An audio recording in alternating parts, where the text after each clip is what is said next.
Sir तुमचं मत आहे की त्यात आपलं आपल्या प्रोफेशनच्या पुढे हे सगळ्या गोष्टी थांबल्या पाहिजे. तो होईल मग त्यागच आहे. माझे मित्र मला बाहेर म्हणाले पिक्चरला जा पिक्चरला. मी म्हटलं माझा अभ्यास आहे, मी येत नाही. त्याग आहे. मी सकाळी लवकर उठतो आणि माझं सगळी कामावर अभ्यासाला बसतो, पण माझं मी घरचं बी काम करतो आणि अभ्यास करतो. त्याग आहे. तुमचा संघर्ष आणि त्याग जेवढा वाढत जाईल ना सर, तुमचा हे पारडं आपोआप सक्सेसचं वर येते. क्या बात आहे, क्या बात आहे. म्हणजे तुमचं ऐकून आता मला असं वाटायला लागलं की मी सुद्धा IIT करावं असं वाटायला लागलं. नाही, चांगली गोष्ट आहे सर. आणि नवीन पिढीला सरांनी फार मोठा संदेश दिला आहे. जय हिंद. आज अशा एका व्यक्तीकडे आलेला आहे. ही व्यक्ती एक प्राध्यापक आहे आणि मी मुलाखती घेत असताना माझ्या नवीन पिढीला किंवा समाजाला मी काय देऊ शकतो ह्यासाठी मी मुलाखती घेतोय. तर आज जी प्राध्यापक असणारी व्यक्ती यांचं नाव आहे अमित सूर्यकांत खराडे यांचं नाव आहे. आणि ह्या व्यक्तीचं रेकॉर्ड असं आहे की ही व्यक्ती 8 वेळा गेट एक्झाम क्रॅक केलेली आहे. गेट एक्झाम क्रॅक करणं म्हणजे काय आहे हे मी आपल्याला सांगू इच्छितो. गेट म्हणजे 8 वेळा IITला ऍडमिशन मिळालं असतं, जिथं 3 कोटी सुद्धा पॅकेज मिळतं. मिनिमम पॅकेज 18 लाख रुपयाचं इयरली पॅकेज असतं नोकरी करणाऱ्या व्यक्तीला, बरोबर, विद्यार्थ्याला. तर यांनी 8 वेळा एक्झाम क्रॅक केलेली असे एकमेव व्यक्तिमत्व आहे की आज ते तुमच्या पुढं व्यक्त होणार आहे. सर नमस्कार. नमस्कार सर. थोडंसं आपला परिचय सांगा लोकांना द्या सर, गाव वगैरे सांगा. मी मूळचा मुरगुड शहर जे कागल तालुक्यामध्ये येतं. बरोबर. आमच्या वडिलांचं गाव शिंदेवाडी, जे मुरगुड पासूनच साधारणपणे 1-2 किलोमीटर अंतरावरती आहे. शिक्षण सगळं आमचं गावीच झालं मुरगुडला.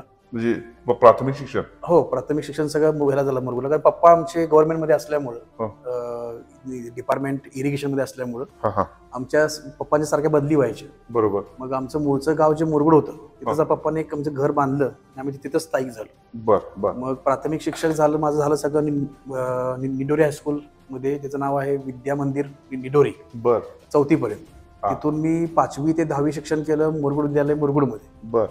मग 10वीला चांगले मार्क्स पडल्यानंतर जशी आपल्या परंपरा असते की चांगले मार्क्स पडले चला सायन्सला घेऊया. मग पप्पांनी निर्णय घेतला की आपण मुरगुडमध्ये थांबण्यापेक्षा तो चांगले मार्क्स पडले तू कोल्हापूरमध्ये बघ. मी विवेकानंद कॉलेज कोल्हापूरमध्ये इथं आलो. ओके. तिथं आल्यानंतर मग माझी 11वी-12वी विवेकानंदलाच झाली.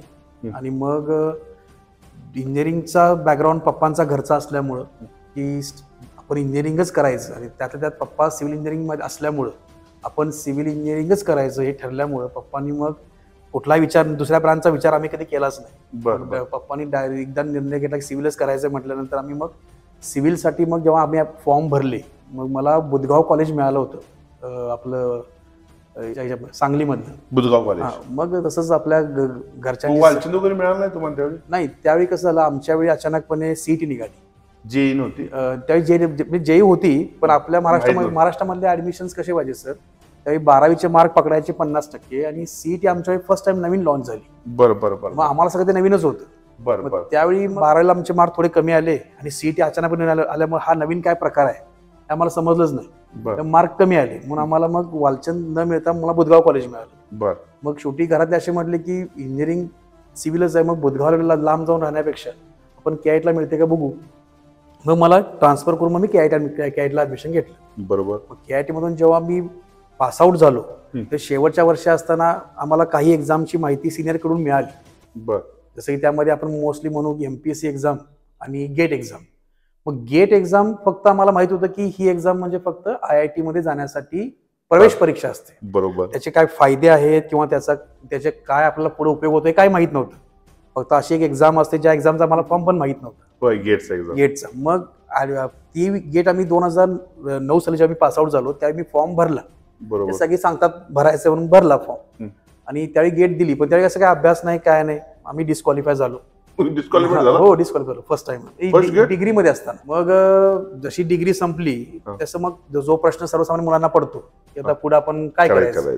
कारण की इंजिनिअरिंग म्हटलं की इंजिनिअरिंग झालं की लगेच जॉबच करायचा, दुसरे कुठले ऑप्शन कधी आपण विचारात पण घेत नाही किंवा माहित पण नसतात. बरोबर आहे. मग ठरल्याप्रमाणे की जिथं आम्ही शिक्षण झालं कोल्हापूर शहर, तुम्हाला माहिती आहे की कोल्हापूर शहरमध्ये इंजिनिअरिंग कॉलेजचं प्रमाण आज भरपूर आहे. कॉलेजची संख्या वाढली पण त्यामुळे इंडस्ट्री वाढल्या नाही सर. कॉलेज वाढले, विद्यार्थी वाढले पण इंडस्ट्रियल झोन वाढलाच नाही ना. बरोबर. आज आपल्याला IT पार्क नाहीये. नाही जसं आहे. की आपण IT हब म्हणावं कोल्हापूरमध्ये. मग आज सगळ्या ब्रांचेसच्या मुलांना शिक्षण झाल्यानंतर जॉबसाठी बाहेर जावं लागतं. बरोबर सर. मग आम्ही पण सुद्धा बॅग पॅक केली आणि गाठलं पुणे. बर आता पुण्यामध्ये म्हणजे जाऊन बीटेक झाल्यानंतर. हा बीटेक झाल्यानंतर बर बर बर. कारण की करिअर मधले ऑप्शन्स काय असतात काहीच माहित नाही. बरोबर. आज ही परिस्थिती जशी माझी होती आज पण परिस्थिती काय बदललेली नाहीये. बरोबर आहे. आज तुम्ही कुठल्याही मुलग्याला जरी विचारलं की बाबा तू पुढे काय करणार आहे त्याला माहित नाहीये. आणि ही गोष्ट जेवढी मला जाणवली त्याच्यापेक्षा जास्त आज ह्या मुलांना जाणवते पण त्यांच्याकडून ते वळत नाही.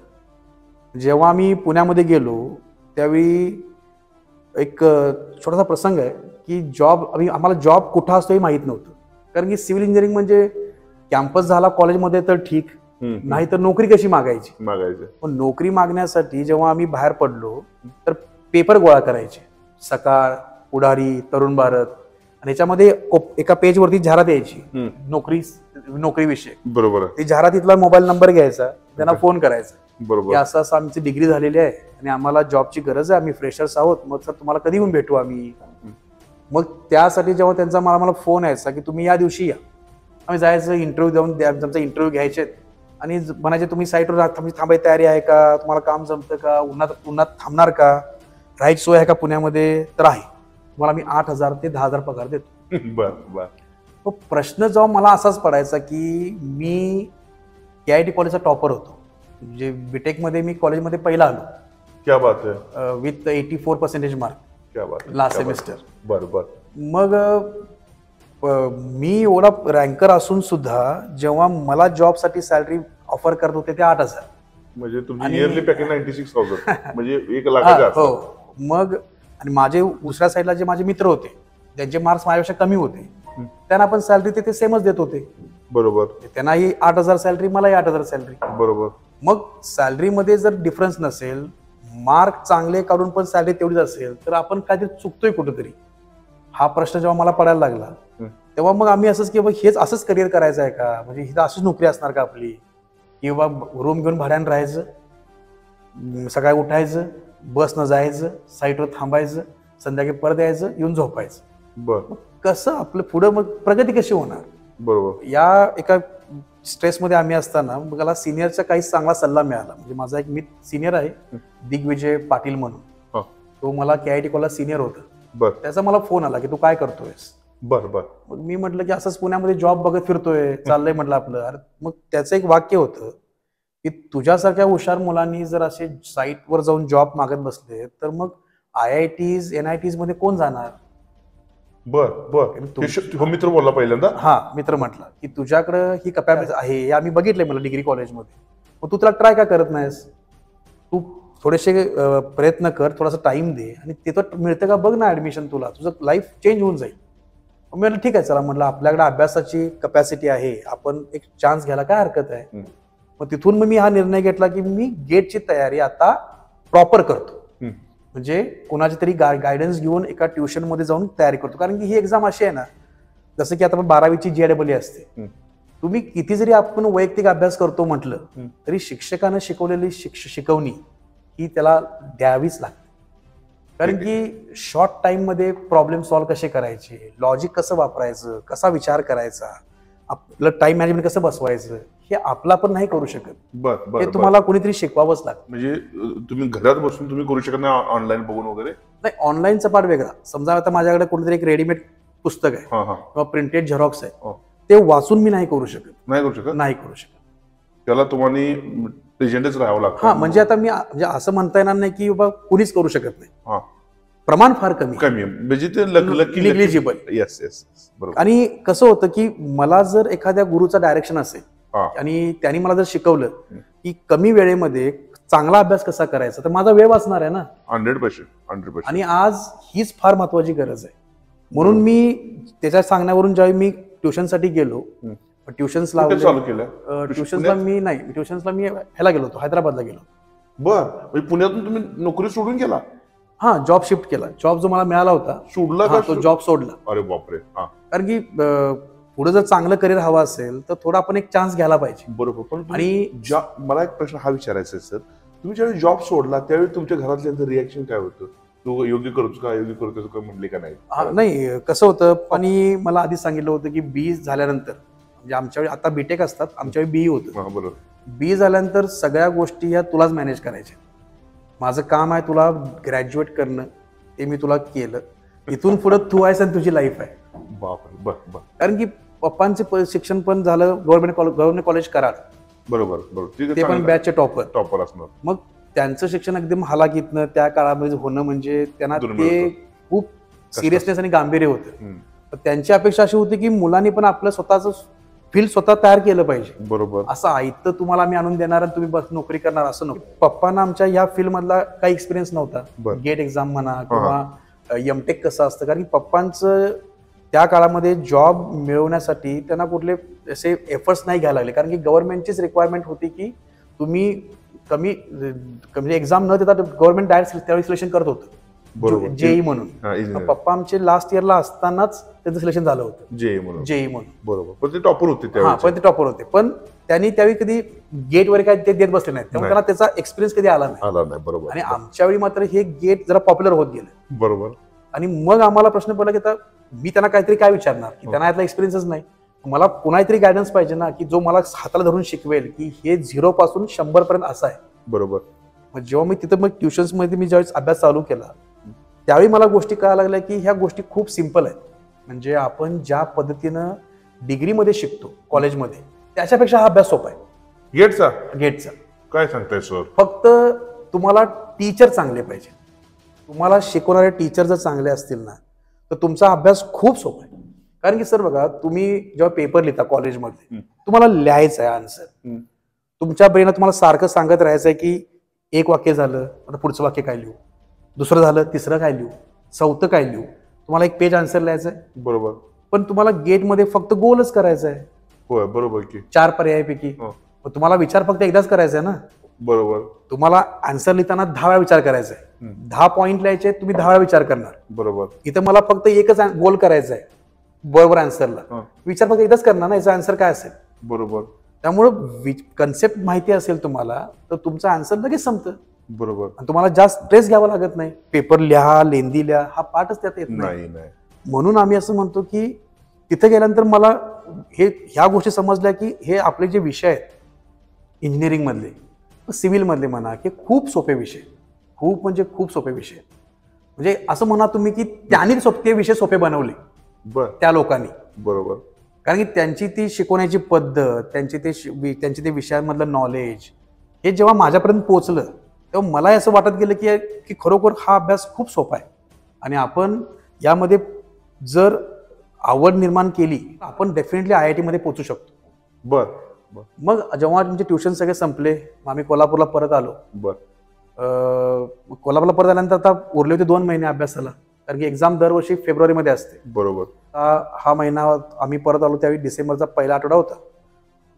आता बऱ्याच मुलांना असं होतं की जेव्हा तुम्ही एखादे ट्युशन्स करून परत घरी येता तुमचं लक्ष लागत नाही. बरोबर. होते सर. पुण्यातून विद्यार्थी समजा वारणेमध्ये परत आला तर लक्ष लागणार नाही लागणार. कारण की तुम्ही त्या सिस्टम मध्ये म्हणजे मुरण्यासाठी किंवा त्याची सिस्टमला सवय होण्यासाठी थोडा वेळ लागतो. बरोबर. आणि तो वेळ तुम्हाला कमी वेळात भेटेल, जास्त वेळात भेटेल, किंवा ती एक्झाम पण येईल तुम्हाला वेळच भेटणार नाही, असंही होऊ शकतं. बरोबर. मग माझं काही दिवस असेच गेले, महिनाभर असाच गेला डिसेंबरचा. म्हणजे काही अभ्यासच नाही, काही अभ्यास नाही. म्हणजे उठायचं सकाळी फक्त ते ऍप्टिट्यूडचे क्वेश्चन्स करायचे, त्याला तिकडे वाचायचं आणि झोपायचं. मग 31 डिसेंबरला मला तो दिवस अजून चांगला आठवतो. आमच्या घरी सगळ्या पाहुण्यांना बोललो होतं, म्हणजे 31 डिसेंबर असल्यामुळे. मग सगळे जेवण वगैरे झाले आणि पप्पा एकदम बोलता बोलता वाक्य म्हटले, आता हा आलाय अभ्यास करून, आता बघूया याचं काय होतंय, नाहीतर मग काय परत आणि आम्हालाच त्रास आहे. म्हणजे बोलता बोलता म्हणजे पाहुण्यांच्या बरोबर. मग मी झोपताना मला हे वाक्य खूप खटकलं की नाही, त्यांचं पण म्हणणं बरोबर होतं की हा म्हटला जॉब करतो, जॉबला गेला. मग म्हटला परत मी गेट देतो, मग गेटची तयारी करायला गेला, जॉब सोडून गेला. आता मग इथून पुढे जर नाही झालं तर परत काय सांभाळायला पाहिजे. आणि मलाही तोच प्रश्न पडला की आता जर आपल्याला गोष्टी जर आपण नाही चांगल्या प्रकारे केल्या तर उद्या आपण परत काय सांगायचं. कारण की गेटचा पेपर झाला आणि माझं समजा क्वालिफिकेशन नाही झालं तर परत पुढं काय, कारण तो प्रश्नचिन्ह अजून माझ्या समोर होताच. बरोबर. मला अजून आठवतंय ती जानेवारीची पहाट होती, मी 3-3:30 वाजता उठलो असेल 1 जानेवारीला. जानेवारीला. आणि त्यावेळी मी माझ्या बरोबर एक 38 ते 40 दिवस होते माझं, म्हणजे पेपरच्या दिवशी. मी ठरवलं की आजपासून म्हणजे आपल्याला काही करून ह्या एक्झाममध्ये जर सक्सेस नाही झालं तर उद्या परत जाऊन बॅग पॅक करून परत जायचं पुण्याला साईटवर जॉब करायला. मग जिथून सुरुवात केली होती तिथून परत आपण जाऊन पोहोचणार नाही. मग आपल्याला बदललं पाहिजे. मग मी अजूनही तो दिवस विसरणार नाही. माझी आई पण कधी तो विसरत नाही. मी माझा कम्प्युटर होता, कम्प्युटर सगळ्या बॉक्समध्ये पॅक केला, कम्प्युटर पॅक केला, सगळ्या गोष्टी ज्या माझ्या मनोरंजनाच्या होत्या समोरच्या, टीव्ही मना पप्पांना बंद करायला लावला, कम्प्युटर बंद केला, मोबाईल जो होता आमचा साधा, त्यावेळी काय व्हॉट्सअप नव्हतं, काय नव्हतं, साधे फोन होते, बंद केला पूर्ण. 1 तारखेपासून ठरवलं की आपल्याला 16 तास अभ्यास करायचा मिनिमम, त्याशिवाय आपण क्वालिफाय होत नाही. प्रत्येक विषयांचं टाइम टेबल बनवलं, सगळे विषयाची पुस्तक सगळी समोर ठेवलीत, प्रत्येकाला रोटेशन सायकल दिली की हा विषय कधी घ्यायचा आहे, हा विषय कधी घ्यायचा आहे, हा विषय कधी घ्यायचा आहे, सगळं प्लॅनिंग करून ठेवलं. आणि पूर्ण डेडिकेशननं आणि पाठी आणि पेन्सिल मुलांना अजूनही सांगतो, म्हणजे आता सुद्धा मी माझ्या ट्युशनमध्ये सांगतो मुलांना की तुम्ही पाठी पेन्सिल वापरत जावं.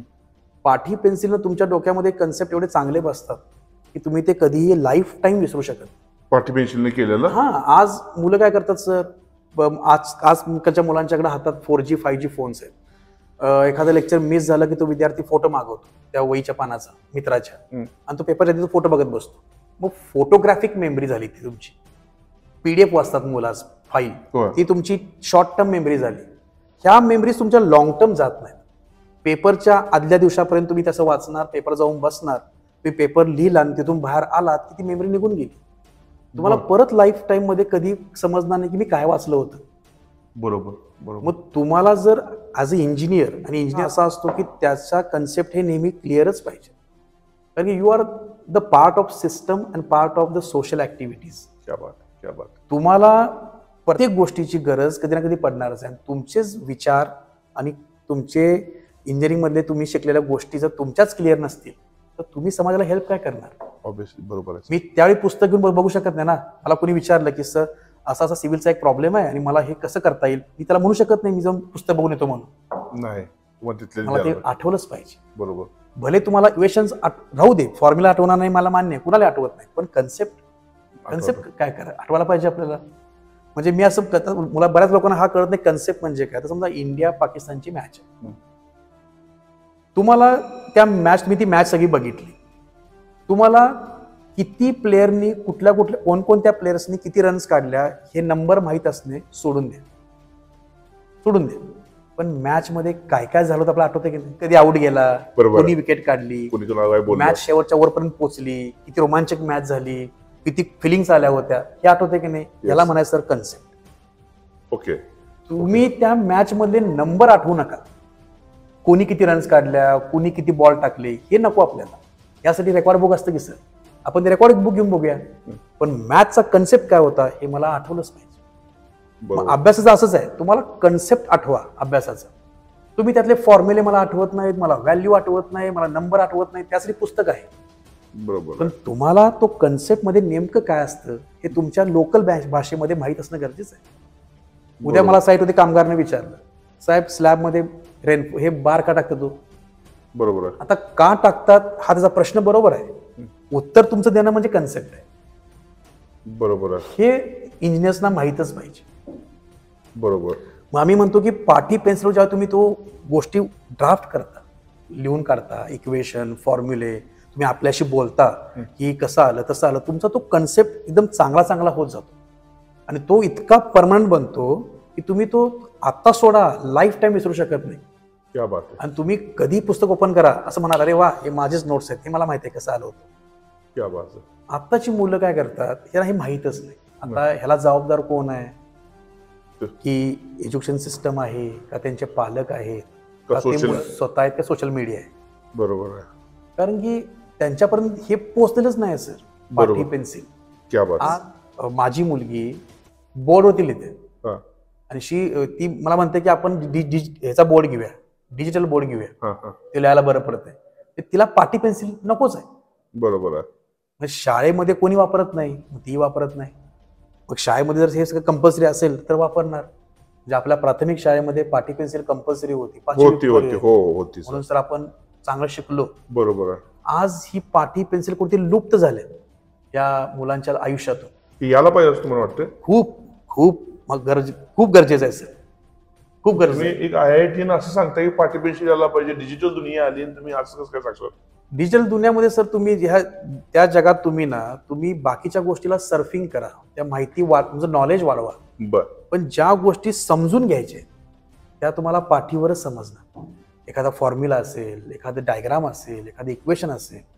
आणि मला सांगा सर, एक चांगला शिक्षक कधी बनतो की ज्याला हाताला वळण लागले, ज्याचे कन्सेप्ट क्लिअर आहेत, ज्याला काय बोलायचं आहे कळते. तुम्हाला पाठी काय शिकवते? शिकवते सर. यस. लिहायला शिकवते, बोलायला शिकवते आणि तुम्हाला आठवायला शिकवते. आणि काय पाहिजे? म्हणजे एक चांगला शिक्षणासाठी पाटी जशी महत्वाची आहे, तसं सर आजकालच्या प्रत्येक इंजिनिअरच्या आयुष्यामध्ये कुठे ना कुठेतरी पाटी यायलाच पाहिजे. क्या बात आहे. मग तुम्ही जो 50 दिवसाचा तुमचा स्पॅन होता, 48 दिवसाचा, फेब्रुवारीला किती तारखेला एक्झाम झाली सर? ती एक्झामची मला सर एक्झॅक्ट तारीख आता आठवत नाही, पण फेब्रुवारी म्हणजे गेटची एक्झाम ही दरवर्षी फेब्रुवारीच्या पहिल्या किंवा दुसऱ्या वीक मध्ये असते. मग तो सगळा मी अभ्यासचा प्लॅन करून जेव्हा मी अभ्यास सगळा केला, मला अजून आठवतं की मी असं बसायचो आणि माझं एक शेड्यूल असं होतं. मी आजही ते माझ्या मुलांना सगळ्यांना सांगतो, क्लासमधल्या मुलांना, की तुम्ही एकच विषय दिवसभर घेऊन बसू नका. म्हणजे समजा विषयाचं नाव आहे फिजिक्स, तो फिजिक्स विषय घ्यायचा आणि सकाळी उठल्यापासून संध्याकाळपर्यंत फिजिक्स. मग नेक्स्ट ज्याला म्हणायचं की आता मी केमिस्ट्रीचा अभ्यास करतो, मग सकाळपासून संध्याकाळपर्यंत परत केमिस्ट्री. मग तिसऱ्या दिवशी म्हणायचं मी आता बायोलॉजी करतो. असं नाही चालणार. तुम्हाला विषय हे रोटेशन दिले पाहिजे. एका दिवसात सगळे विषय झाले पाहिजेत? नाही. रोटेशन म्हणजे काय असतं सर, तुम्ही एक ठराविक टाइम नंतर विषय बदलायला पाहिजे. बरोबर. म्हणजे समजा आता मी 1.5 तास अभ्यासाला बसलो, तर 1.5 तास मी फिजिक्स घेतला असेल, तर तो 1.5 तास झाल्यानंतर तुम्ही कंपल्सरी उठलं पाहिजे. आणि थोडासा ब्रेक घेऊन तुम्ही त्या ब्रेकमध्ये थोडंसं, म्हणजे मी माझ्या जे मी केलं तेच तुम्हाला मी सांगतो, की थोडासा ब्रेक घ्यायचा आणि तुम्ही एक 10 मिनिटं चालून यायचं. थोडंसं वॉक घ्या, थोडंसं तोंड फ्रेश व्हा, आणि त्यानंतर तुम्ही थोडंसं चहा किंवा कॉफी घेतली, तर एक 15 मिनिट टाइम निघून गेला, तुम्ही परत अभ्यासाला बसा. आता मात्र बसताना विषय दुसरा घ्यायचा, मग तो केमिस्ट्री घेऊन बसा, कुठलाही घ्या. परत एक 1.5 तास झाला की परत विषय बंद, परत तीच रुटीन करायचं. थोडंसं वॉक घ्या, थोडंसं फ्रेश व्हा, लिंबू सोडा किंवा लिंबू पाणी किंवा तुमचं चहा घ्या, परत दुसरा विषय घ्या. हे विषय असे सायकलनं फिरले पाहिजे. बरोबर. का तर सायकोलॉजिकल जो इम्पॅक्ट आपल्या अंडरस्टँडिंग वरती होतो तो असा आहे की आपला ब्रेन एकच गोष्ट जर सारखी 30 वाचत असेल कंटिन्युअस, तर त्याला म्हणतो आपण इंग्लिशमध्ये मोनोटॉमस वर्क. म्हणजे एकसारखं तेच करून आपल्याला त्यामध्ये कंटाळा कधी आला कळतच नाही, आणि तो कंटाळ्यामध्ये आपण अभ्यास करत बसतो, त्यामुळे डोक्याच्या वरून जात. म्हणजे जे मुलं म्हणतात ना, वरून गेलं तसं मोनोटॉमस वर्क. म्हणून सर मला सांगा, आपल्या लेक्चरचं टायमिंग किती असतं? 1 तास. बरोबर. शाळेतलं म्हणून टायमिंग किती असतं? 45 मिनिटं. का? कारण की मुलाची ग्रास्पिंग पॉवर ही तेवढ्या टाइम मध्ये स्ट्रॉंग चालते. 45 मिनिटामध्ये. म्हणजे सायन्स असं सांगतं की 45 मिनिट ते मॅक्सिमम 50 मिनिटं ह्यात ब्रेनची ग्रास्पिंग पॉवर जोरात चालते. त्यानंतर मात्र ब्रेनची ग्रास्पिंग पॉवर हळूहळू कमी होते, आणि ते आपण जास्त खेचलं तर मग तो अजून डल होतो, आणि त्याला ती आतमध्ये घ्यायची ताकदच राहत नाही. आपल्याला वाटतं माझ्या 8 तास बसलो, 10 तास बसलो, रिझल्ट येतो मी डिस्क्वालिफाय झालो. बरोबर येतो. तुम्ही 10 तास बसलात, पण तुम्ही 10 तासामध्ये कसा अभ्यास केलात, हा खूप इम्पॉर्टंट प्रश्न आहे. बरोबर आहे सर. बरोबर. मग मी ज्यावेळी रोटेशन फिरवलं, हे मला कोणी सांगितलं नाही, हे माझा आयुष्यातला एक्सपिरियन्स आहे की मी असंच विषय बदलत गेलो. मग 16 तास अभ्यास व्हायचा, पाठी हातामध्ये ओलं कापड असायचं, प्रॉब्लेम सोडवायचे, डोळे बंद करायचे, आठवायचा प्रयत्न करायचा. त्याला म्हणतो आपण चिंतन, मनन. हे करून तुम्हाला एक कॉन्फिडन्स यायला लागतो, हे झालं. मग आजकालची मुलं काय करतात की भिंतीवरती फॉर्म्युला लावतात. तुम्ही बऱ्याच एक ट्रेन, आपण त्याला ट्रेन म्हणू, की फॉर्म्युला लिहायचे आणि ते भिंतीला चिकटवायचे. मला सांगा सर, किती वेळा तुम्ही जाऊन ते वाचताय? नाही, वाचत नाहीत कवा तर नाहीच. मला हे लावूनच ठेवायचं आपलं शो लावूनच ठेवायचं. Yes sir, yes sir. म्हणजे ते लिहायला तेवढा वेळ जे घालवतात आणि ते लिहिल्यानंतर चांगलं पोस्ट करून लावतात, पण त्याला बघणं कधी होतं का? नाही होत. खरंच आहे सर. मग माझं असं म्हणणं आहे की मलाही वाटायचं की फॉर्म्युला भिंतीवरती करूया, पण मला असं वाटलं की करून मी ते वाचणार कधी. मग मी एक कन्सेप्ट शोधून काढला त्यावेळी, जो मी आजही आमच्या क्लासमध्ये राबवतो. तो आहे समरी.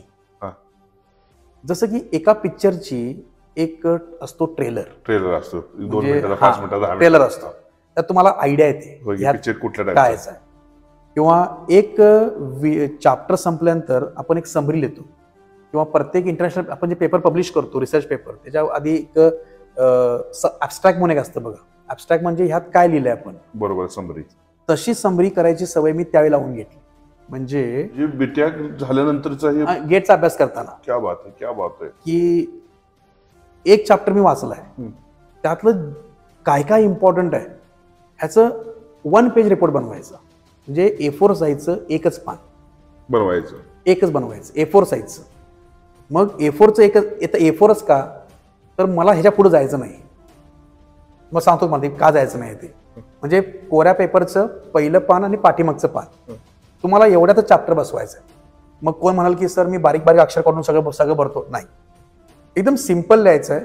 पण लिहिताना आपला तो चॅप्टर आधी 2दा वाचून झाला पाहिजे, म्हणजे ॲज अ रिव्हिजन म्हणून. Yes sir. मग तुमच्या ब्रेनला एक सेन्सेशन येतं की ह्या चॅप्टर मधलं मला काय काय परफेक्ट समजलंय आणि कुठं जरासं अजून मी अडकतोय. जे तुम्हाला असं वाटतं की हे मला समजलंय, ते ब्रेननं समजून घेतलंय, त्याला ते परत आठवणार हे फिक्स आहे. पण ज्याला ते आठवणार नाही, असा काही कन्सेप्ट असतील की जे आठवणार नाहीत मला, मी त्याची एक शॉर्ट मध्ये समरी बनवणार. जसं की एक समजा एखादं इक्वेशन असेल, किंवा आता एक इक्वेशन आहे पाईल लोड कॅरिंग कॅपॅसिटी, त्याचा फॉर्म्युला मी लिहून घेतला खाली, त्याला मी टर्म्स लिहिल्या, त्या खालची सगळी माहिती मला समजल्या, पण मला फॉर्म्युला आठवत नव्हता, मी लिहून ठेवला. Yes sir, yes sir. एक ग्राफ आहे, त्या ग्राफचं मला ग्राफ कसा काढायचं सगळं समजलंय, पण ग्राफवरचे काही पॉईंट्स आहेत जे मला सरांनी लिहून दिलेत की ते मला सारखं असं आठवत नाही, कुठे ते विसरतं. ते 2 लाईन लिहून घेतल्या त्या समरीमध्ये. Yes sir, yes sir. अशी मी एका चॅप्टर समजा आता माझ्या वहीच्या नोट्समध्ये एका चॅप्टरसाठी 16 पेज असतील आणि दुसऱ्या चॅप्टरसाठी समजा 22 पेज असतील, तर मला अभ्यास किती करायचा आहे, 16 + 22. बरोबर. मी काय करतोय, सरांनी मला शिकवलं, त्यानंतर मी घरी येऊन तो चॅप्टर वाचला, ती माझी झाली पहिली रिव्हिजन. मग मी पाटी पेन्सिल घेतली, सेकंड रिव्हिजन. बरोबर. आणि मला वाटलं तर तिसरी करू शकतोय मी. मग आता तिसरी करत असताना मला परत किती वाचायला लागणार आहे, 22 आणि 16. मी ते करणार नाही. दुसऱ्या रिव्हिजनला मी काय केलं, समरी बनवली. पहिल्या चॅप्टरमध्ये 16 पानं होती, त्याचं मी 1 पेजचा रिपोर्ट बनवला, पुढचा आणि मागचा पेज. 2 पेज म्हणूया आपण, 2 पेज म्हणजे आपण एकच पेज म्हणूया. एकच पेज. दुसरा चॅप्टर होता, त्याची पानं होती 22, त्याचं पण मी एकच पेज बनवलं. बरोबर. आता समजा त्या विषयामध्ये 10 चॅप्टर्स आहेत, एका विषयामध्ये 10 चॅप्टर्स आहेत, बरोबर. आता माझे पेज किती बनले, 10. थर्ड रिव्हिजनला मला काय वाचायचं आहे, 10 पेज मला वाचायचे. पेपरच्या आधी मला किती वाचायचं आहे, 10 पेज वाचायचे. पण जर पेपरच्या आधी मला जर कळालं की मला 2 बुक वाचायचे, 200 पेजेसच्या, किती स्ट्रेस असेल त्या ब्रेनवर. होणारच नाही सर, अशक्यच आहे सर. होणार नाही, 100% होणार नाही. सिव्हिल इंजिनिअरिंग मध्ये गेट एक्झामला 20 विषय असतात, म्हणजे आता 20 वाढले, आधी 18 होते. मग मी काय केलं, 18 विषयांचे आपण एक सगळे मिळून एक 100 चॅप्टर धरूया. बरोबर. मी 100 चॅप्टरचे 100 पेजेस बनवले. आता तुम्ही टी बघत बसलाय, रिलॅक्स म्हणून टी बघायला लागलाय, हातात किती पेज आहेत माझ्या, 100 आहेत. मी असं वाचू शकतोय काय चाललंय चॅप्टर मध्ये. बरोबर. मी कुठे गाडीने ट्रॅव्हल करत चाललोय, मी 100 पेज वाचू शकतोय. 100%. मी पेपरच्या आधी 2 तास आहेत, मी 100 पेज वाचू शकतोय. होय, म्हणजे फास्टमध्ये. मी 19-20 वह्या वाचू शकत नाही, 100% नाही वाचू शकत, आणि घेऊन जाऊ शकत नाही. ओके. आणि त्या सगळ्यांची समरी त्या 100 पेजमध्ये आहे. Yes sir. ही झाली 60%. 40% माझ्या ब्रेनमध्ये आहे, जे मला सोपं वाटते ते झालं की अभ्यास. तुम्ही कुठली एक्झाम क्रॅक करू शकता. You can crack any examination which we called as competitive examination. क्या बात आहे सर. चांगला संदेश आहे नवीन पिढीतील मुलांना आणि खास करून इंजिनिअरांना, की फार मोठे गोष्ट बोललेत. मग तुमचं ज्यावेळी तुमची एक्झाम झाली सर, तर रिझल्ट आला त्यावेळी तुम्हाला मार्क किती भेटली सर? नाही, त्यावेळी कसं झालं, पेपरला आम्ही ज्यावेळी मी ट्युशन्स केले त्यावेळी माझे 8 मित्र होते. आणि मी मुलांना पण तेच सांगेन की तुमच्या मनामध्ये जोपर्यंत एक आवड येत नाही की मला हे करायचं आहे तोपर्यंत तुम्ही ती एक्झाम क्वालिफाय होऊ शकत नाही. गेट एक्झाम नाही म्हणजे कुठली एक्झाम, गेट असं नाही, कुठली एक्झाम ते तुमच्या मनात नाही आलं पाहिजे की मला, जसं मी म्हटलं की पप्पांचं मला वाक्य खटकलं आणि मी ठरवलं की मला आता 100% यामध्ये काहीतरी करायलाच आहे, असं तुम्हाला आतनं वाटलं पाहिजे की मला काहीतरी करायचं आहे. बरोबर. मग ते जॉबमध्ये असेल, गव्हर्नमेंटच्या एक्झाम्समध्ये असेल, स्पोर्ट्समध्ये असेल, कुठेही असेल, तुम्हाला आतनं वाटलं पाहिजे. मग हे जेव्हा असं मला वाटलं तसं बाकीचे माझ्या मित्रांनी काय केलं की त्यांनी पण ट्युशन सगळे आले होते, पण जेव्हा आमचा सगळ्यांचा रिझल्ट लागल्यानंतर अनफॉर्च्युनेटली काय झालं की मी क्वालिफाय झालो आणि बाकी माझे सगळे मित्र डिस्क्वालिफाय झाले. 8 मधले एकटाच क्वालिफाय झाला? 7 आमचे मित्र डिस्क्वालिफाय झाले पहिल्या याला. मी एकटा क्वालिफाय झालो. माझा ऑल इंडिया रँक आला होता 857, 857. क्या बात आहे, क्या बात आहे. आता तुम्ही जेव्हा गेट क्वालिफाय होता तर गेट म्हणजे कसं असतं की तुम्हाला IIT मध्ये जर पुढं शिकायचं असेल, दॅट इज त्याला म्हणतो आपण पोस्ट ग्रॅज्युएशन MTech, तर त्याची ही एंट्रन्स एक्झाम असते. बरोबर. मग ती एंट्रन्स एक्झाम ज्यावेळी तुम्ही क्वालिफाय होताय मग तुमचे त्यामध्ये परत 3 कॅटेगरी असतात. जनरल कॅटेगरी म्हणजे आपण म्हणतो ओपन कॅटेगरी, OBC आणि SC आणि ST. 3च कॅटेगरी ह्या आपल्या सेंट्रल लेवलला पकडल्या जातात. मग त्यातून जेव्हा माझा रँक चांगला आला, मार्क चांगले आले, मला कॉन्फिडन्स आला की मला IIT मिळू शकतं. पण IITची प्रोसेस कशी असते, तुम्हाला प्रत्येक IITला इंडिव्हिज्युअल अप्लाय करावं लागतं. म्हणजे समजा आता IIT बॉम्बे असेल तर तुम्हाला त्याला वेगळं ऍप्लिकेशन करावं लागतं. IIT दिल्ली असेल तर त्याला वेगळं करावं लागतं. IISc बेंगलोर असेल त्याला वेगळं करावं लागतं. बरं. मी आणि हे मी अजूनही सांगतो प्रत्येक मुलाला, मी माझ्या क्लासमध्ये जी मुलं येतात आणि जे गेटला क्वालिफाय होतात त्यांना मी पहिला ही स्टेप सांगतो की तुम्ही स्वतः यात इन्व्हॉल्व होऊन करा. काय करायचं आहे, प्रत्येक IITची माहिती पाहिजे. IIT कुठं आहे, त्यांच्यात कुठले कुठले कोर्सेस असतात, NIT कुठं आहे, त्याचे कुठले कोर्स असतात, मग तुम्हाला कुठला कोर्स करायचा आहे, आवड आहे, तो तुम्ही तिथं पहिला ऑप्शन भरा. मग तुम्ही IITला पण ॲप्लिकेशन करतो. मग तुम्हाला त्यांची लमसम फी असते 100 रुपयापासून 300, म्हणजे आमच्या वेळी 100 ते 300 होती, आता किती आहे माहित नाही. तर तुम्ही त्यांना अप्लाय केल्यानंतर त्यांचा तुम्हाला मेल येतो की तुमचे मार्क्स आमच्या कॅटेगरीमध्ये बसतात आणि तुम्ही शॉर्टलिस्ट झालाय इंटरव्ह्यूसाठी. आता IIT म्हणजे एक्झाम पास झाल्यानंतर परत इंटरव्ह्यू. आता IITचे काही रूल्स कसे आहेत की तुम्ही नुसती गेटला चांगले मार्क्स काढले म्हणून तुम्हाला शीट कन्फर्म मिळणार असं नाहीये. बरं. काही IIT काय करतात, फक्त मार्क गेटला चांगले पडले की ऍडमिशन देतात. बरोबर. काही IITs काय करतात की तुम्हाला गेटला मार्क्स पडलेत पण आम्ही आमची एक MCQची टेस्ट घेणार ते आमच्या कॉलेजमध्ये, असं पण करतात. काही IITs काय करतात, गेटचे मार्क पडलेले आणि आम्ही इंटरव्ह्यू घेणार म्हणून सांगतात. बरोबर. मग ह्यात प्रत्येकाची कॅटेगरी वेगवेगळी आहे. बरोबर. मग जेव्हा मी अप्लाय केलं तर मी सगळ्याच IITला ऍप्लिकेशन टाकून ठेवले. 8 IITs त्यावेळी होत्या. बरं. आता IITचा नंबर हा 16 आहे, जवळजवळ 15+ काहीतरी आहे. पण त्यावेळच्या IITs ह्या खूप जुन्या IITs होत्या. IIT बॉम्बे म्हणजे दुर्मिळ हो सर. मग मी सगळ्यांना अप्लाय केलं आणि माझा काही सर प्रॉब्लेम काय झाला, जेन्युइन प्रॉब्लेम, माझ्याबरोबर कोण नव्हतं. म्हणजे मित्र कोण नव्हते. म्हणजे मी कोल्हापूर शहरामध्ये गेट बसलेला एकटाच होतो की जो क्वालिफाय झालो होतो. बरोबर.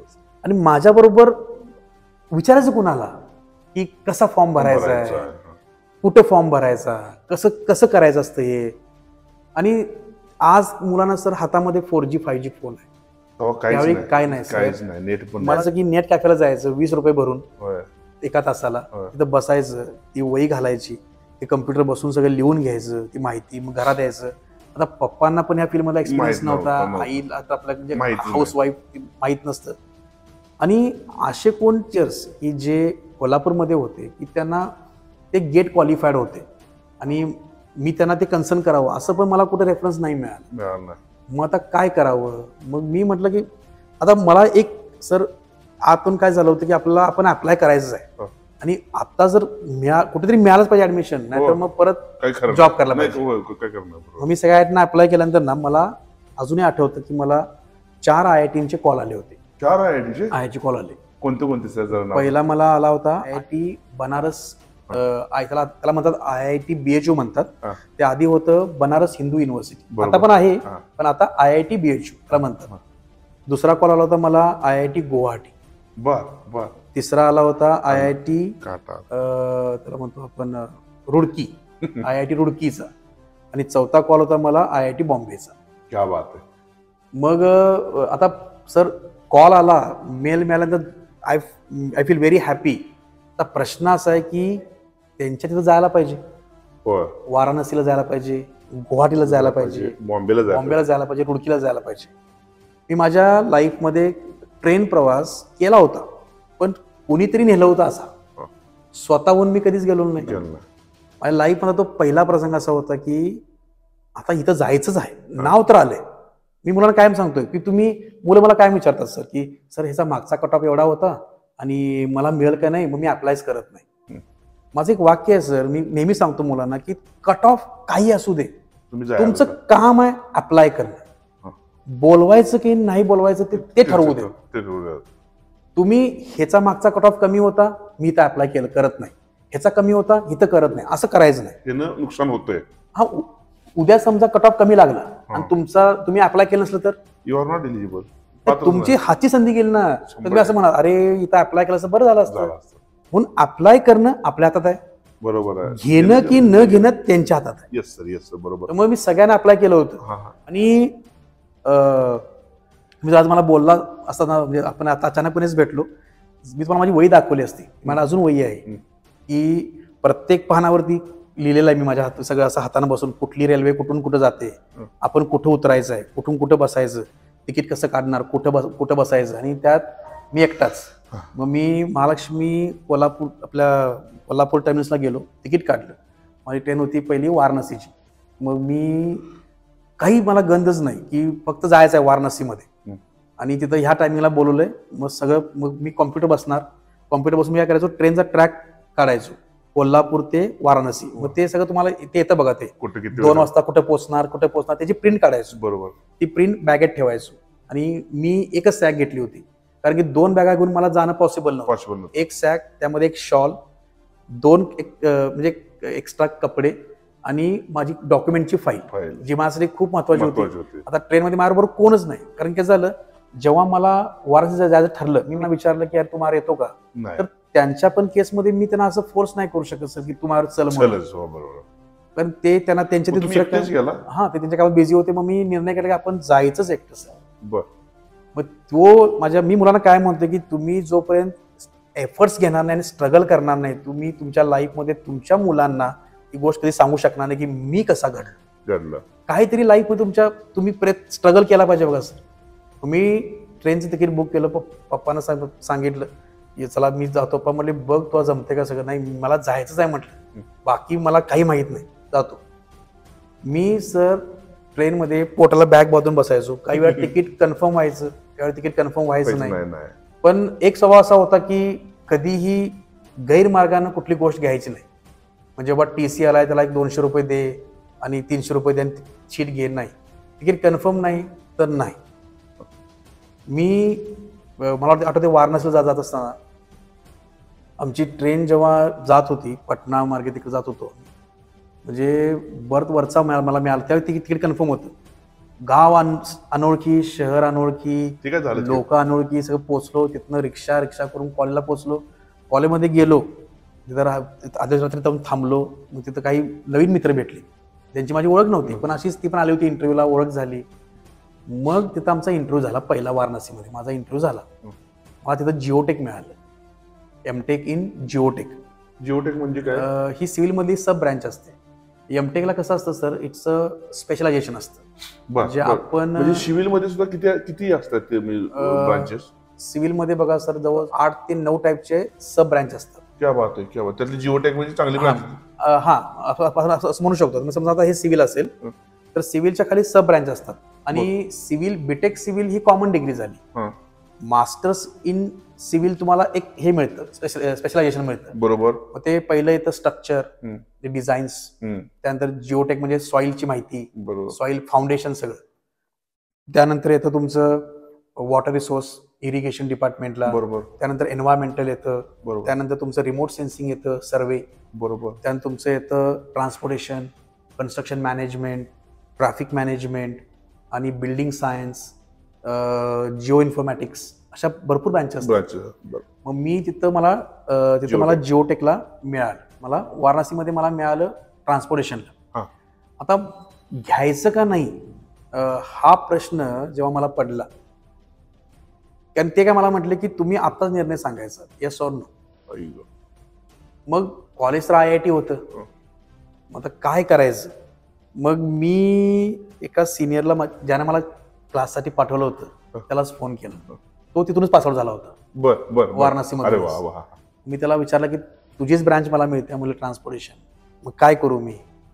कारण सर त्यावेळी आपण पुढे फ्युचरमध्ये टीचर शिक्षक बनणार आहे इंजिनिअरिंग कॉलेजमध्ये हे फिक्स नव्हतं. जर कुठल्या एका टीचरनी मला सांगितलं असतं की अमित बाबा तू पुढे जर टीचिंगमध्ये येणार असशील तर तुला IIT मिळतंय, बिंदास कुठली पण ब्रांच घेऊन टाक, तुला IIT मिळते, तुझ्या नावासमोर IIT लागेल, हे कुणाला विचारणार मी. बरोबर. काय माझ्या कारण हा गंधच नव्हता बॅकग्राऊंड टीचिंग मध्ये यायचा. बरोबर. मग मी त्याला फोन केला, तो म्हटला बघ तुला कशामध्ये आवड आहे, तुझी आवड काय आहे. मी म्हटलं मला स्ट्रक्चर्स आवडते, मला designs, beam, column, footing, slab, all types of design सगळं खूप आवड आहे मला ती आवड एका शिक्षकांच्या मुळे लागली. मग मी काय म्हणतो शिक्षक चांगला असेल ना सर की मुलं आपोआप घडतात, आणि मुलांना पण ओळखता आलं पाहिजे की चांगला शिक्षक कोण आहे जो आपल्यासाठी काम करतो.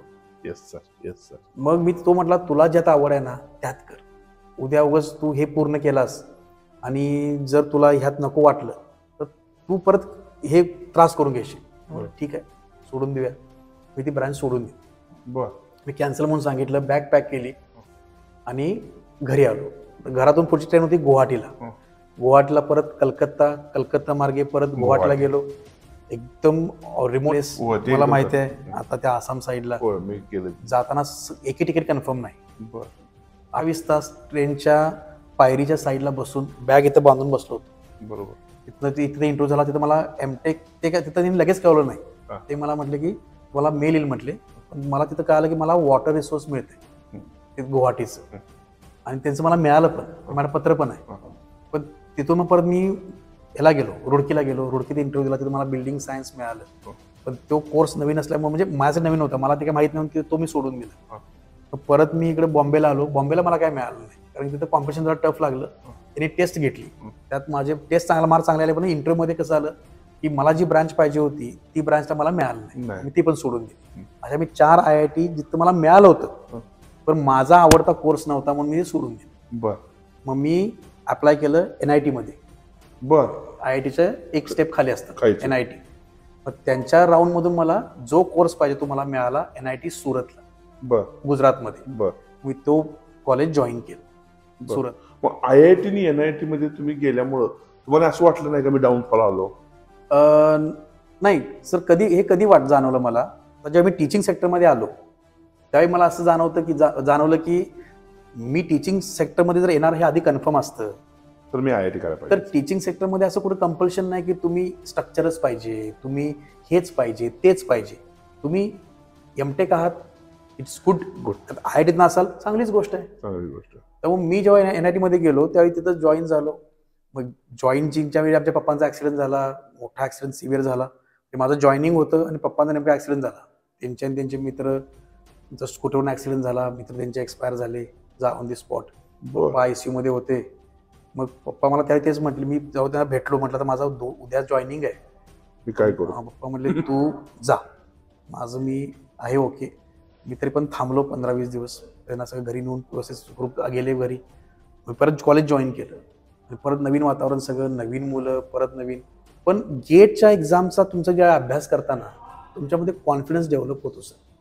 मला कॉन्फिडन्स कुठून आला, हे एकटं जायचं ट्रेननं. मी कधी आयुष्यामध्ये सर कोल्हापूरच्या बाहेर गेलेलो नाही, पण आज अचानकपणे एवढ्या लांब एकटं जायचं, बरोबर कोण नाही, मोबाईल फोन नाही, ते काय झालंच की कसं करणार तुम्ही मॅनेज. पण तुम्हाला ती एक पॅशन जी मनात ती तुम्हाला घेऊन जाते बघा. तुम्ही कुठेही ऐकत नाही. बरोबर आहे सर. मग आता तुम्ही 8 वेळा गेट क्रॅक केली सर. म्हणजे आता तुम्ही ऍज अ टीचर, म्हणजे मी एक शिक्षक आहे, मी MPSCचा अभ्यास शिकवतोय, पण मी 8 वेळा MPSC क्रॅक करू शकत नाही सर. बरोबर ना? तुम्ही 8 वेळा गेट क्रॅक केली, कसं काय झालं सर? याच्या मागचं कारण असं आहे की ही माझ्याशीच कॉम्पिटिशन आहे की जो मी मुलांना पण नेहमी सांगतो की असं मला मुलं विचारतात की सर मी अभ्यासामध्ये माझी प्रोग्रेस आहे कसं ओळखायचं. मी म्हणतो की तुला एखाद्या क्लासच्या टेस्टला फर्स्ट टेस्टला 25 पैकी समज 12 मार्क पडले, तुझं नेक्स्ट टार्गेट काय पाहिजे, 12च्या खाली यायचं. हो yes sir. That is your success measurement device. तुझं सक्सेस आहे का, तुला अभ्यास समजतोय का नाही तुला कुणी सांगू शकणार नाही, तूच सांगू शकणार. कसं, दुसऱ्या टेस्टला मी 12च्या खाली येणार नाही, दॅट इज माय टार्गेट. मला समज 14 पडले, your success. My target for third test is 14 खाली यायचं नाही. ही जी लिंक आहे दॅट लिंक इज इम्पॉर्टंट. मी जेव्हा गेट दिली तेव्हा मला माझ्यासारखे मार्क नव्हते मला पडले. जेव्हा मी क्वालिफाय झालो, मला IITला हे सगळं झालं, मला चांगले मार्क्स जे मला पाहिजे होते माझ्या मार्कानुसार ते नव्हते पडले. मला कॉलेजेस मिळाले पण ती स्ट्रेंथ मला नव्हती आली, बरोबर, जी माझी कॅपॅबिलिटी आहे. मग म्हटलं की आपण गेट देत राहायचं, जो पण आपलं समाधान होत नाही देत राहायचं. मग परत मग 2 11 दिली, ती क्वालिफाय झालो. मग 12 दिली, मग 12ला इथं जॉईन झालो. तात्यासाहेब पोरे इन्स्टिट्यूटमध्ये मी जॉईन झालो. इथं आल्यानंतर मग जेव्हा आम्ही मुलांसाठी गायडन्स चालू केले गेटचे, तेव्हा मला वाटलं की बाबा प्रत्येक वर्षी आपण जर गेटला मुलांच्यावर जाऊन बसलो तर 2 गोष्टी होतील. एक, त्या मुलांना गेटपर्यंत सोडून जायला, घेऊन जायला मी असणार आहे. गेटच्या दारापर्यंत बसून त्यांना बेस्ट ऑफ लक देऊन मागे उभा राहणारा मी असणार आहे. आणि पेपरला सुद्धा मी बसणार आहे, त्यांच्याबरोबर मी पेपरला बसणार आहे. विद्यार्थी मी असणार आहे, मी विद्यार्थी असणार आहे. पेपरला काय पडतंय काय नाही, कुठं चुकलं कुठं नाही हे मी अनालिसिस करून पुढच्या बॅचच्या मुलांना सांगू शकतो. बरोबर सर. आणि माझं स्वतःचं जे टार्गेट आहे मार्कांचं, किंवा मला एक 75 मार्क पर्यंत जायचं आहे, ते मी अचीव्ह करू शकतो. 100 75 मार्कापर्यंत जायचं, हे मला अचीव्ह करायचं आहे. असं मी ठरवून प्रत्येक गेटला बसत गेलो. आता मला 2014-24च्या गेटला जर मग ते 48 पॉईंट समथिंग मार्क्स पडले, या गेटला 53 पॉईंट समथिंग मार्क्स पडले. बरोबर. मला तुम्हाला 53 पॉईंट समथिंग आता पडले, तुम्हाला IIT लगेच मिळून जाईल यात. यात मिळतं IIT. मग तुम्ही जावा की IIT तुमचं स्वप्न पूर्ण करा की. तुम्ही जायला पाहिजे आता. नाही सर, आता कसं आहे, आता तुम्हाला एमटेक परत करून काय उपयोग होत नाही ना. आता मी एमटेक हा मजेचा भाग बोललो सर. आता मला एक तुमच्याकडे हे जाणून घ्यायचं आहे सर, विद्यार्थी जे आताचे आहेत हे मला गेट करायचं आहे, मला NIT पाहिजे, मला हे करायचं ते करायचं म्हणतात, पण डेडिकेशन करत नाही सर. त्याबद्दल तुमचं मत? सर डेडिकेशन का करत नाही तुम्हाला मी कारण सांगतो. सर मला सांगा, खुर्चीला सर पाय किती असतात? 4 सर. 4 मधला 1 पाय काढला तर खुर्चीची स्टॅबिलिटी किती आहे? पडणार आहे. 2 काढले तर 100% आणि वीक होणार. आपल्या सर मुलांच्या लाईफ मध्ये ना जी सक्सेस नावाची खुर्ची आहे याला सर 4 पाय आहेत. बरोबर. ते तुम्हाला सक्सेस 4 पायावर उभा आहे. बरं. सक्सेस तुम्ही कशामध्ये पण बघा, तुमच्या बीटेकच्या कॉलेजमध्ये म्हणा, 12वीच्या एक्झाम मध्ये म्हणा, तुम्हाला CET मध्ये म्हणा, गव्हर्नमेंट जॉबमध्ये, गेटमध्ये, एमटेक मध्ये, PhD मध्ये, कुठेही सक्सेस असेल त्याला 4 पाय असतात सर. पहिला पाय त्याचा आहे त्या सक्सेसचा, तो आहे त्याला म्हणतो आपण पॅशन.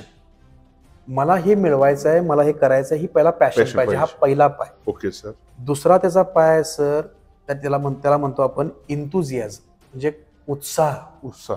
विद्यार्थी पहिल्या तासामध्ये एखादा कोर्स त्याने लावला, तो पहिल्या दिवशी फ्रेश असतो, भारी, मला अरे माझा पहिला क्लास. दुसरे 1-2 दिवस गेले जरा हळूहळू कमी येतो, एक 4-5 महिने गेले की तो पण डल पडायला लागतो. असं नाही चालत. उत्साह पहिल्या दिवसाचा आणि शेवटचा सेमच पाहिजे, इंथुझियाझम. तिसरा पाय सर त्याचा कंटिन्युटी, सातत्य. म्हणजे मी आज अभ्यास केला 8 तास आणि उद्या 2 दिवस मी मॅच बघून काढले, काही उपयोग नाही. तुम्ही काय करा, 8 तास दिवस बसण्याऐवजी रोज 1 तास अभ्यास करा, पण रोज पाहिजे. रोज आपण जेवतो की नाही सर रोज? Yes sir. श्वास रोज घेतो का नाही? Yes sir. मग अभ्यास एक दिवशी 8 तास आणि 2 दिवस झोपून काढायचं असं नाही चालणार. रोज करा, 1.5 तास 2 तास हळू वाढवा, रोज पाहिजे. आणि चौथा खुर्चीचा पाय सर सॅक्रिफाईस. येस सर, फार महत्वाचा शब्द. त्याला म्हणतो आपण त्याग. असं श्रीकृष्ण म्हणतो की भगवद्गीतेमध्ये, जे 2 आपली पारडी असतात तराजूची, एक सत्य आणि असत्य, तसं मी म्हणतो की ती 2 पारडीमध्ये एक आहे सक्सेस आणि एक आहे तुमचं सॅक्रिफाईस. तुम्हाला सक्सेसचं पारडं वरती पाहिजे असेल तर तुम्हाला सॅक्रिफाईस म्हणजे त्यागाचं पारडं खाली घेतलं पाहिजे. जेवढा तुमचा संघर्ष, जेवढा तुमचा त्याग. आता त्यागामध्ये पण मुलांना असं वाटतं की त्याग म्हणजे काय? त्याग मोजता येत नाही. त्याग ही अशी गोष्ट आहे की त्यामध्ये तुम्ही समजा सिस्टरचं लग्न आहे, हा. मी किती वेळ त्यात इन्व्हॉल्व्ह राहायचं? Yes sir, yes. म्हणजे तुमचं मत आहे की त्यात आपल्या प्रोफेशनच्या पुढे हे सगळ्या गोष्टी थांबल्या पाहिजे. तो हे मग त्यागच आहे. माझे मित्र मला बाहेर म्हणाले पिक्चरला जा पिक्चरला, मी म्हटलं माझा अभ्यास आहे, मी येत नाही. त्याग आहे. मी सकाळी लवकर उठतो आणि माझं सगळी कामावरून अभ्यासाला बसतो, पण माझं मी घरचं बी काम करतो आणि अभ्यास करतो. त्याग आहे. तुमचा संघर्ष आणि त्याग जेवढा वाढत जाईल ना सर, तुमचा हे पारडं आपोआप सक्सेसचं वर येते. क्या बात आहे, क्या बात आहे. म्हणजे तुमचं ऐकून आता मला असं वाटायला लागलं की मी सुद्धा IIT करावं असं वाटायला लागलं. नाही, चांगली गोष्ट आहे सर. आणि नवीन पिढीला सरांनी फार मोठा संदेश दिला आहे. ऍज अ टीचर म्हणून मुलांच्या ती व्यसनाधीनता आली आहे सर, ह्याच्याबद्दल तुमचं मत काय हो सर? आणि इंजिनिअरिंगची मुलं जी आहेत त्यामध्ये थोडं व्यसनाधीनता जास्त प्रमाणात आहे. मला त्यांचे आरोप करायचा नाही, पण मला जाणवतंय. ह्याच्याबद्दल तुमचं मत काय सर? आता सर कसं आहे की इंजिनिअरिंग हा फील्डच असं आहे की यामध्ये तुमच्याकडे येणारा मुलगा हा लोकल मुलगा नाही आहे. आपल्या शाळेत कसं होतं, शाळा ही ज्या गावात आहे त्या गावातलीच मुलं तिथं शाळेत शिकायची. बरोबर. इंजिनिअरिंग मध्ये कसं होतं की तुमच्याकडे मुलं सगळ्या महाराष्ट्रामधनं येतात किंवा भारतातली असं आपण म्हणू, मिक्स ही मुलं मिक्स असतात. प्रत्येकाचे विचार, आचार आणि वर्तणूक ही वेगवेगळी आहे. आणि शाळेतल्या मुलांना हॉस्टेल लाईफ नाही आहे सर. शाळेतल्या मुलगा शाळेत जातो, घरी परत येतो, घरच्या संस्कारात राहतो. इथं मुलांना, लांबच्या मुलांना हॉस्टेल शिवाय पर्याय नसतो किंवा बाहेर रूम घेऊन राहावे लागतात. आता हॉस्टेल घेतलं की त्यांचं उठणं बसणं हे रूम मधल्या शेअरिंग मुलांच्यावर एकत्र होतं. मग त्यामधला एक जरी खडा खराब असेल तर 4 मुलं खराब व्हायला वेळ लागत नाही सर. बरोबर. आणि हे चालत एक ट्रेंड पडलाय. म्हणजे इंजिनिअरिंग मध्ये असेल तर तू हे करत नाहीस, तू ते करत नाहीस, असं कसं, हे एक मुलांच्या मध्ये एक ट्रेंड टाईप तयार झाले सर. त्यामुळं हे प्रमाण कसं झालंय सर, वाढलंय. पण ह्या मुलांना सर तुम्ही बघितलं ना की आज जशी महागाई वाढल्या, सगळे रेट वाढलेत, तर मग आत्ताच्या म्हणजे मला मी कॉन्ट्रास्ट पण सांगतो की आता पण सर असं म्हणू की व्यसनता थोडी कमी होत जाईल सर. का? कारण की आजकालच्या मुलांना ना महागाई वाढल्यामुळं हे झेपायला नको का सर? विचार करा सर, सगळ्या गोष्टी महाग झाल्यात. होय सर. एखाद्या हॉटेल महाग झाला, लिक्कर महाग झालं, सगळ्या गोष्टी महाग झाली. तुम्ही त्या हॉटेलमध्ये जाऊन बसणार आणि तिथून तुम्ही बिल भागवणार 2-2 हजार रुपये, हे कोणाला नाही परवडणार सर. तेव्हा काय झालंय, काहीतरी मित्र बसायचं, थोडा टाइमपास करायचा, हे प्रमाण जरासं वाढलंय. आणि सर हे प्रमाण कसं आहे, कॉलेज पुरतं राहतं. म्हणजे कॉलेजमध्ये मुलं सर ही ड्रिंक्स करत असतील, स्मोकिंग करत असतील, पण अभ्यास ती करतातच. पण जेव्हा ती त्यांच्या जबाबदारी पडते एक जॉबची, त्यावेळी कॉलेज संपलं की ही मुलं सर होतात, डायव्हर्ट होतात. बरोबर. कोण कोणाच्या जवळ नसतं. प्रत्येक जण आपलं आपलं फील्ड शोधत, आपलं कामाचं स्वरूप बघत बाहेर पडला असतो. त्यावेळी त्यांची व्यसनता हळूहळू कमी व्हायला लागते सर, ती वाढत नाही. कधी वाढते सर, की तुम्हाला जर तसा मनसोक्त जॉब मिळत नसेल, तुम्ही स्ट्रेसमध्ये आहात, या असली कारण करून मग हे परत वाढत जातं. मग हा प्रश्न विचारू सर, NIT मध्ये ज्यावेळी गेला तर तुमचे मित्र तुम्हाला असे भेटले नाहीत का, जरा व्यसनी वगैरे, त्यावेळी तुम्हाला काही चान्स मिळाला नाही सर? आमचं त्यावेळी लग चांगलं म्हणायचं की सुरतमध्ये ड्रिंक्स किंवा हे सगळं बंदच आहे. कारण मोदी होते त्यावेळी, गोळीच घालणार. गुजरात गव्हर्नमेंटनं ते सगळं बॅनच करून ठेवलं. त्या कॅम्पसच्या आतमध्ये म्हणा किंवा कुठेही म्हणा तर काहीच नाही. ओके, बरोबर आहे सर. आता जाता जाता तुम्ही 8 वेळा गेट क्रॅक केली. भारतात असा कोण व्यक्ती आहे का सर ज्याने 15-20 वेळा गेट क्रॅक केली? आहेत की सर. आता म्हणजे गेट एक्झाम ना सर, मी जसं मला म्हटलं की मी तसं आवड म्हणून बसतोय, असे बसणारी भरपूर मुलं आहेत. पण तरी पण किती वेळा सगळ्यात जास्त क्रॅक केलेला व्यक्ती का तुमच्या कानात? नाही तसं सर काय कल्पना नाही. पण मी तुम्हाला एवढं सांगू शकतो की गेटला 2024 साली सर्वात तरुण व्यक्ती जी गेटला बसली होती त्याचं वय होतं 16 वर्ष. आणि जो सगळ्यात वयस्कर व्यक्ती बसला होता त्याचं वय होतं सर 81 वर्ष. क्या बात आहे, क्या बात आहे. बर. आणि यातून मला सगळ्यांना सांगायला आवडेल की मुलांच्या मध्ये संभ्रम खूप लवकर पसरतात, स्पेशली इंजिनिअरिंगच्या मुलांच्या मध्ये. म्हणजे संभ्रमची सर व्याख्या काय नाहीये, फक्त कोण कुठंतरी ऐकतं, त्या थोडासा मसाला घालतं आणि सगळी न्यूज पसरत जाते. जसं की आता एक उदाहरण आहे की गेट एक्झाम आयुष्यामध्ये फक्त 3 वेळा देता येते. हा माझा पण डाऊट होता. हा मुलांच्या मध्ये एक संभ्रम आहे. पण नाही तसं नाही. तसं आता सर मीच जर 8 वेळा क्वालिफाय असेल तर मी 3 वेळा कसं आपण त्याला लिमिट करणार आहे? नाही. लिमिट कुठं आहे सर? UPSC मध्ये आहे. बरोबर. UPSC काय म्हणतं की एकतर 3 अटेम्प्ट किंवा वय मर्यादा 30 तुम्ही चूज करा. वय तुमचं 30 लवकर आलं तर तुम्ही डिबार, आणि 30च्या आधी तुम्ही लवकर अटेम्प्ट 3 दिले तर तुम्हाला 4था अटेम्प्ट नाही. हे युपीएससी रूल्स आहेत. मग हे कुठेतरी ऐकायचं आणि ते मिक्स करायचं गेट बरोबर, की गेटला अटेम्प्ट 3च आहेत, मग मी यावर्षी गेट देणार नाही का, मी आधी एक दिलाय, माझा एकच चान्स उरलाय. हे चुकीचं आहे. गेटला कुठलाही अटेम्प्ट नसतो, JEE मध्ये कुठलाही अटेम्प्ट नसतो, CET मध्ये पण कुठलाही अटेम्प्ट नसतो. तुम्ही देत राहू शकता. तुमचं जोपर्यंत मन भरत नाही, तो तुम्हाला हे मिळत नाहीत, चांगले रँक्स मिळत नाही, तुम्ही देऊ शकताय. आता गेट एक्झामनं हा विचार करून आधी गेट एक्झाम सर फक्त लास्ट इयरचा मुलगा देऊ शकायचा. इंजिनिअरिंग मधला कुठल्याही ब्रांचचा लास्ट इयरचा विद्यार्थी फक्त गेट देऊ शकायचा. आता IIT काय केलंय, गेले 5 वर्ष झाली तिने रूल्स बदललेले आहेत. 3rd इयरचा मुलगा पण गेट देऊ शकतो. तो क्वालिफाईड होऊ शकतो का? हो, होऊ शकतो. कारण की जर तुम्ही क्वालिफाईड झालात तर IIT असं म्हणतं की तुमचा त्या वर्षी दिलेल्या गेटचा जो स्कोर असतो ते क्वालिफाईंग जे इयर असतं ते 3 वर्ष आम्ही पकडणार. म्हणजे समजा मी जर 2025 ला मी जर क्वालिफाय झालो तर माझा स्कोर चालणार 25 ला, 26 ला आणि 27 ला. बरं. मला 26 ला परत गेट द्यायची गरज नाही.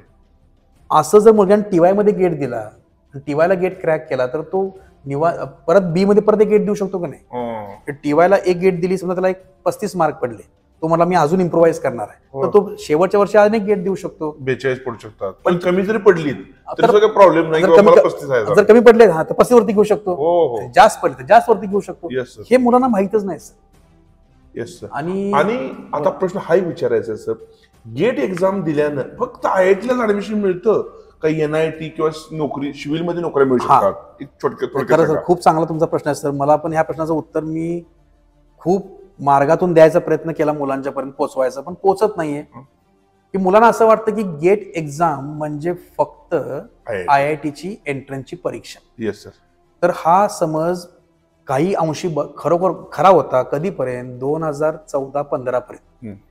15 नंतर काय झालं की गेट एक्झामनं म्हणजे IITsनी ज्या भारतीय गव्हर्नमेंटच्या कंपनीज आहेत, जसं म्हणतो आपण गव्हर्नमेंट कंपनीज, जसं की Indian Oil, HPCL, BPCL, ISRO, BARC, Bhabha atomic research centre, त्यानंतर तुमचं NHAI, ह्या सगळ्या ज्या गव्हर्नमेंटच्या टॉपच्या एजन्सीज आहेत, या सगळ्यांच्या मध्ये जे मुलांचं सिलेक्शन व्हायचं ऍज अ क्लास 1 ऑफिसर आणि क्लास 2 ऑफिसर, ते आधी एक्झाम वैयक्तिक घ्यायची.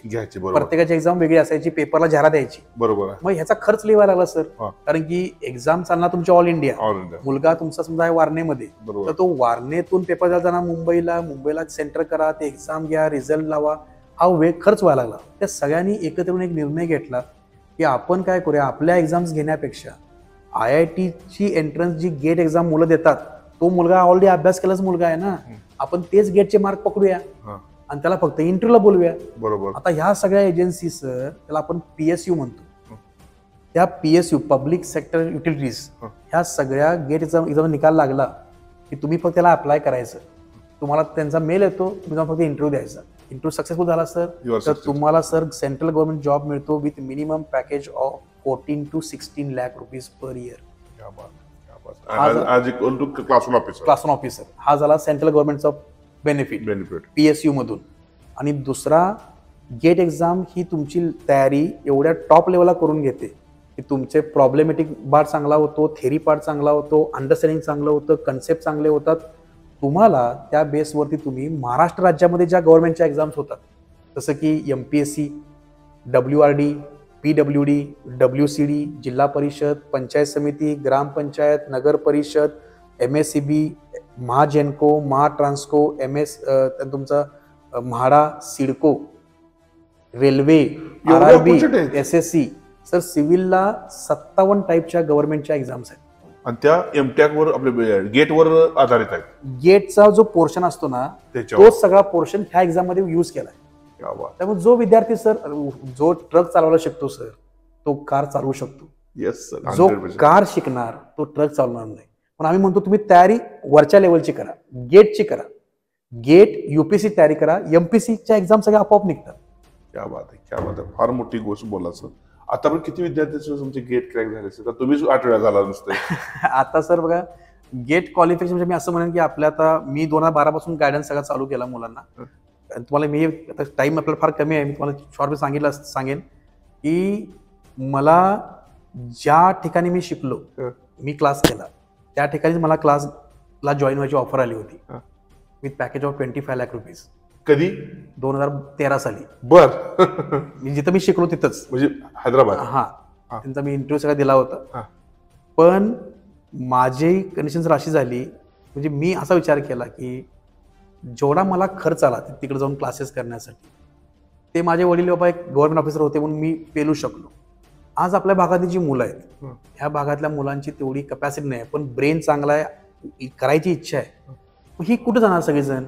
मग यांच्यासाठी जर मला काय करता आलं, तर आपण जर इथं कोल्हापुरातच जर त्यांना टीचिंग गायडन्स चालू केला, तर उद्या असं होईल की या शेतकरी कुटुंबातला, ह्या साध्या फॅमिलीमधला, या गरीब कुटुंबातला एखादा मुलगा जर अधिकारी बनला, IITत गेला, तर त्याचं अख्खं कुटुंब डेव्हलप होत जाईल. येस हा एका विचारानं मी कोल्हापूरमध्ये गायडन्स चालू केलं 2012 पासून, 12-13 पासून. त्यापासून आजपर्यंत सर आपल्या क्लासमधून जवळजवळ IIT NIT मध्ये गेलेले मुलांचा नंबर आहे 42. क्या बात, काँग्रेस, हार्दिक अभिनंदन सर. आणि फार मोठी गोष्ट आहे. बीट्स पिलानी किंवा जे VIT वेल्लो सगळ्या टॉपचे कॉलेजेस आहेत, याच्यामध्ये गेलेल्या मुलांचा नंबर आहे सर आतापर्यंत जवळजवळ 44-45. 100 अप्रॉक्सिमेट सगळे हा. झाले. आणि दुसरं जे आहे की आपण जे म्हणतो की गव्हर्नमेंटच्या एक्झाम्स, ह्या गव्हर्नमेंटच्या एक्झाम्स महाराष्ट्र गव्हर्नमेंट घेतं. या एक्झाम्स मध्ये आता पण माझ्या गायडन्स खाली जवळजवळ 178 प्लस मुलं हे अधिकारी बनले असतील. क्या बात आहे, क्या बात आहे. म्हणजे जवळजवळ 250 मुलांचा रेशो आहे सर. होय, क्या बात आहे. तर तुमचं हार्दिक अभिनंदन सर. आज आदरणीय खराडे सर जे वारणा इंजिनिअरिंग कॉलेजवर प्राध्यापक आहेत, आम्ही यांचे स्टाफ मेंबर पण राहिलेलो आहे. दुसरी गोष्ट अशी पण आहे की यांच्याकडे बघितलं की आम्हाला पण काहीतरी करावं असं वाटणारे व्यक्तिमत्व आहे, आणि आज तुम्हाला नक्कीच एक चांगल्या पद्धतीचे मार्गदर्शन मिळालेलं आहे. तर याचा फायदा तुमच्या येणाऱ्या भविष्यात तुम्हाला नक्कीच होईल, एवढंच मी तुम्हाला सांगतो. आणि सरांनी एवढं आपलं चांगलं मार्गदर्शन दिलं थोड्या वेळात वेळ काढून, त्याबद्दल मी त्यांचा आभार मानतो. सर नमस्कार.